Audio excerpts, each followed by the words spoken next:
Women's rights in Afghanistan seems to be trending at the moment, with news outlets, celebrities and even politicians weighing in on their concerns for the welfare of Afghanistan's women following the withdrawal of the United States military. Brilliant women are right now absolutely petrified. And look, don't get me wrong, I'm deeply concerned for the well-being of my sisters in Afghanistan, and my thoughts are definitely with them. But seriously, since when did the boisterous voices we're hearing today ever care about the women of Afghanistan?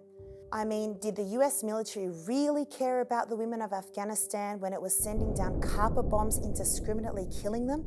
How many of the 4 US presidents who also often repeated the claim they're not responsible for nation building actually took responsibility for the nation they were destroying? Our mission in Afghanistan was never supposed to have been nation building. The immense amount of bombs dropped, the 70,000 plus civilian deaths, and the millions more displaced from a failed 20-year war. And now we want to talk about the welfare of women?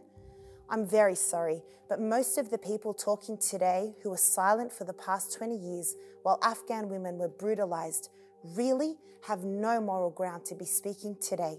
And while I can understand some remain critical of the Taliban given their past, despite the proposals they have made to upkeep the rights of women and uphold their education, there is still a clear and blatant distinction to be made when we are looking at the violence inflicted upon the women of Afghanistan by their occupying forces for the past 20 years.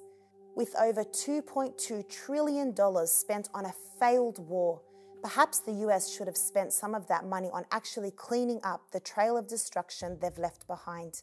The 20-year war has exacerbated the effects of poverty, malnutrition, poor sanitation, and lack of access to healthcare, and has severely degraded the health of the Afghan population.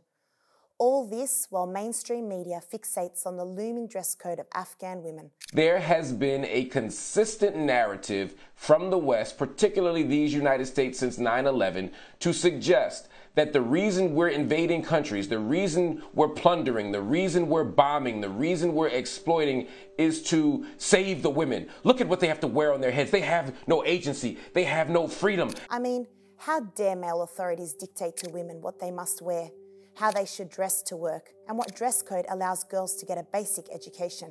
Sounds a bit misogynistic, right? Well, maybe we should have a look at France. Women's rights and child welfare has always been utilised as propaganda to encourage pro-female bombings and invasions, so suburban Western mums would feel like philanthropists as they send their husbands to war. So what was America's legacy in Afghanistan? Building hospitals, schools, female empowerment and security? Reports give a bleak picture otherwise of the reality on the ground. But America didn't leave Afghanistan empty-handed. They left the country with hundreds and thousands of casualties, an opioid crisis, and a send-off gift with sanctions to cripple the poor.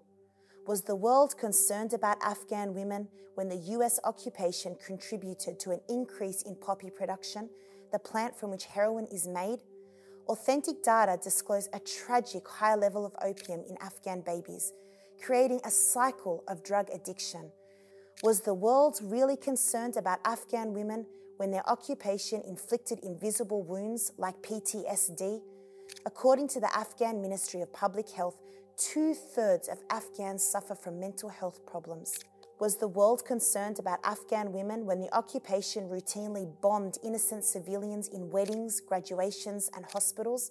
Was the world concerned about Afghan women when the occupation disabled thousands of their children with landmines and cluster bombs, leaving villages destroyed and families in abject poverty? The answer is no. We are not here to romanticize the Taliban. However, we refuse to buy the narrative that the West had benevolent intentions to the Afghans. We make dua that Allah subhanahu wa ta'ala brings ease and stability to the people of Afghanistan.